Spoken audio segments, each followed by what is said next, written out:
یہ چاروں طرف راستہ بہت بڑا کام ہوتا ہے. انسان کام نہیں دیکھتا, انسان خامیاں دیکھتا ہے. یہ دیوار تھی نہیں, پہلے ان بزرگوں کی محنت سے ہو گیا, اللہ ان کو جزائے خیر دے. جو چلے گئے اللہ ان کی قبروں کو نور سے بھر دے. اب راستے ہو گئے, چاروں طرف راستہ, کتنا بہترین خوشنما منظر.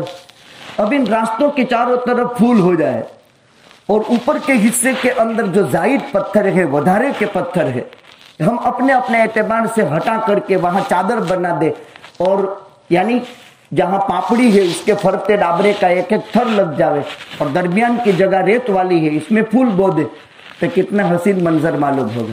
اور روزانہ وقت نکال کر کے, یا ہفتے میں 2 مرتبہ سوموار جمعرات کو آقا بکی جایا کرتے تھے, گھنٹوں ٹھہرا کرتے تھے. آپ کو کیا ضرورت تھی؟ کل کائنات کا خلاصہ, امام الانبیاء, نبی الانبیاء, ہفتے میں 2 مرتبہ بکی جاتے تھے. آپ کی زندگی کا آخری حال, آپ بکی گئے تھے رات کو 12 بجے, اور پھر سر میں درد ہوا تھا. پھر 13 دن آپ دنیا میں رہے اور دنیا سے پھر رحلت فرما گئے. اس کی اہمیت پہچانو, دوسروں کو اس کی دعوت دو اور اس کی خبر گیری کرو, اور روزانہ ہو سکے تو جانے کی عادت بناؤ. اللہ توفیق عطا فرمائے. وظیفہ پڑھ لو, دعا کر دے.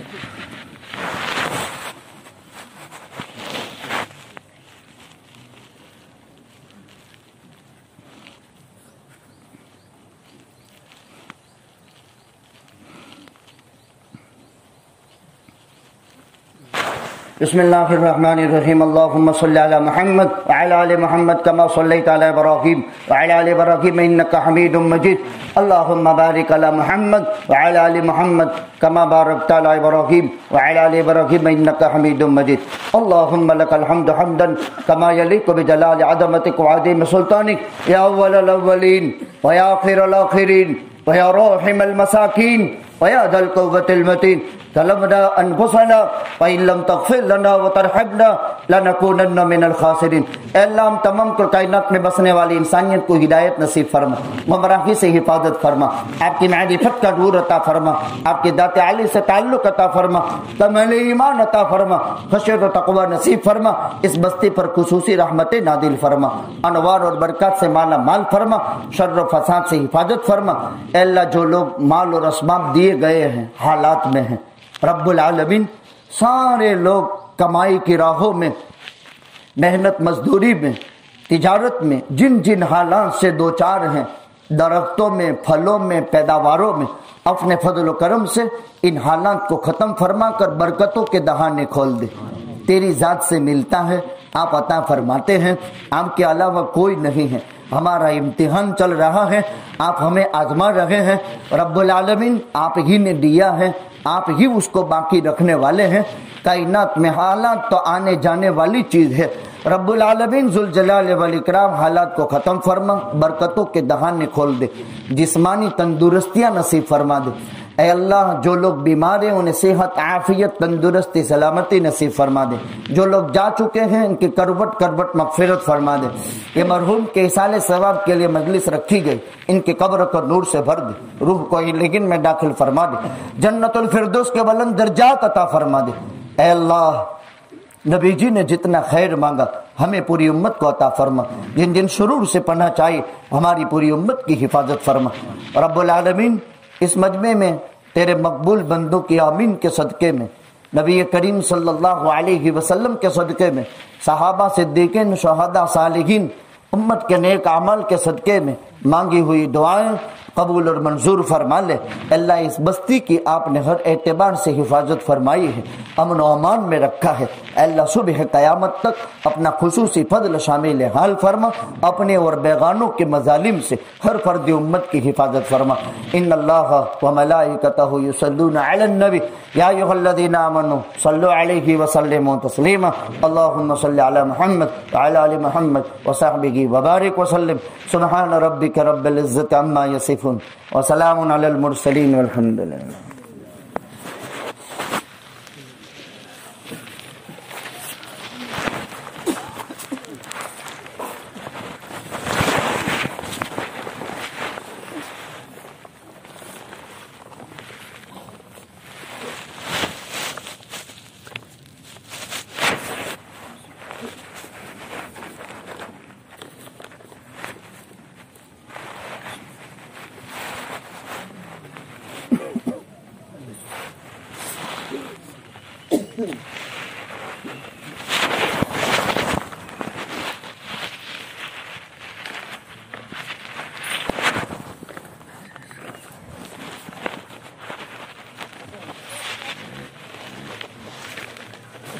ہیں